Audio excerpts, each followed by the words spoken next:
En ce moment très difficile de confinement,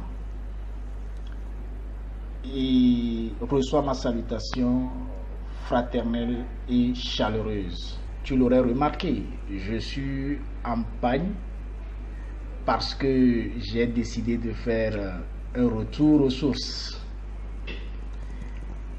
Aujourd'hui, à travers cette vidéo, je vais jouer le rôle d'un griot.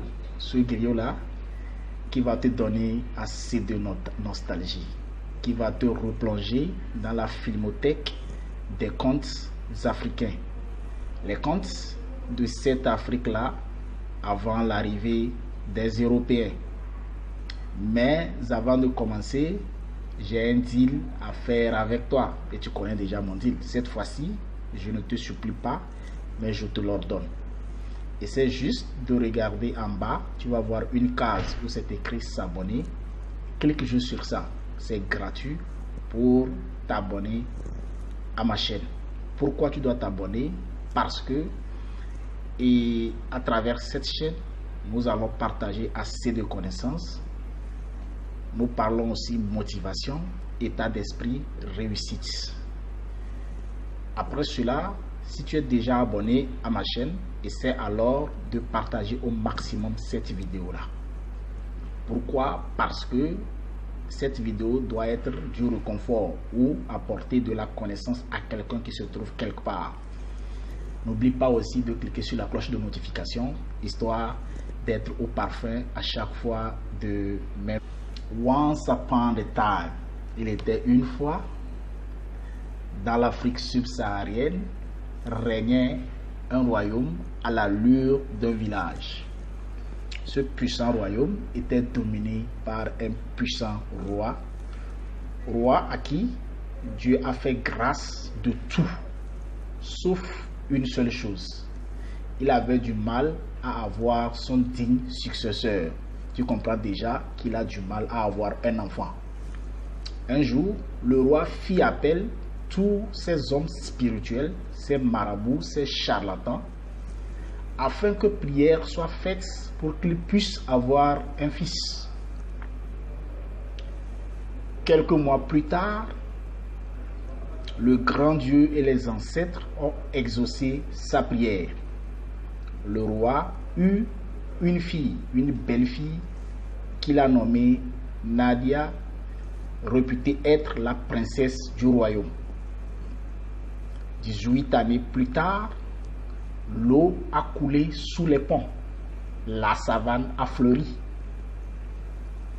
Les princes et les rois des royaumes vassaux venaient dans l'intention de demander la main de la belle Nadia. Mais malheur, le roi n'a jamais voulu leur donner sa fille en mariage. C'est ainsi qu'un soir, Nadia décida par plaisir d'aller à la rivière pour chercher de l'eau. Malheur pour elle et pour le roi, un puissant génie qui se transforme en bois a eu à la séquestrer et est parti avec elle sur la rivière. L'information fut retentie dans le village, dans le royaume.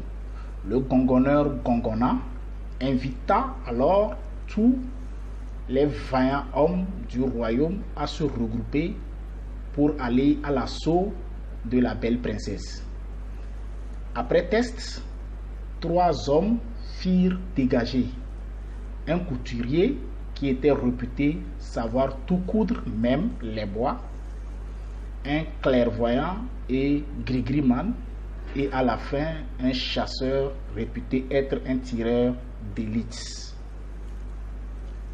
Les trois hommes à bord d'une pirogue allèrent à l'assaut de la belle princesse. 3 jours et 3 nuits de voyage plus tard, ils arrivaient au beau milieu de la rivière. Ainsi, le clairvoyant, avec sa clairvoyance et ses paroles incantatoire, arriva à se rendre compte que le grand génie, Boa et la fille étaient cachés derrière un buisson qui se trouve sur la rivière.